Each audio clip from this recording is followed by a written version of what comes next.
കാസർഗോഡ് നീലേശ്വരം പള്ളിക്കര കേണമംഗലം കഴകം ഭഗവതി ക്ഷേത്രത്തിൽ ദൈവനിയോഗവുമായി പ്രസാദ് കർണമൂർത്തി.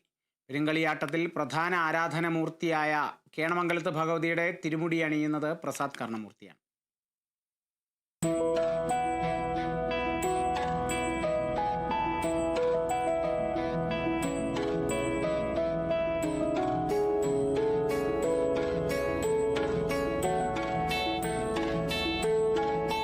ജന്മനാട്ടിൽ പ്രസാദ് കർണമൂർത്തിക്ക് ഇത് ദൈവനിയോഗമാണ്.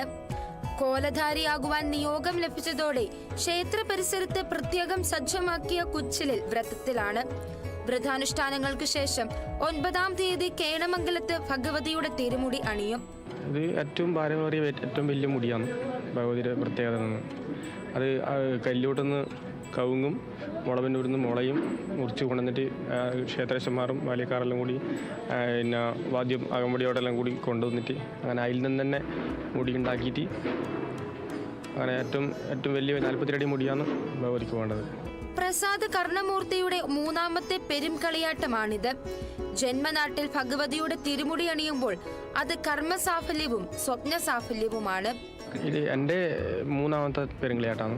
ആദ്യത്തെ തട്ടാശ്ശേരി വടയന്തൂർ കഴകം, രണ്ടാമതൊന്ന് ഇപ്പം കഴിഞ്ഞ മാസം പുതുക്കി ശ്രീ മുച്ചിലോട്ട് ഭഗവതി ക്ഷേത്രത്തിൽ ഒരു മുച്ചിലോട്ട് ഭഗവതി തിരുമുടി അണിയാൻ ഭാഗ്യമുണ്ടായി.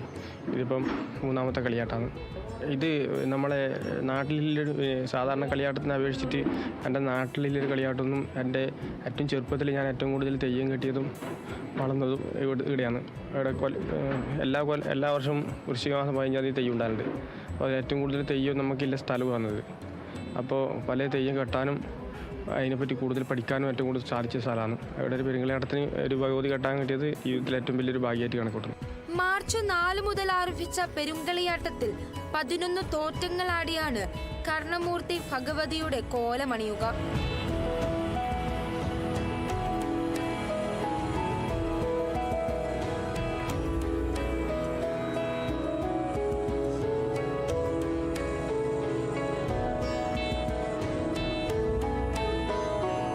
Kerala vision news, Kasaragod.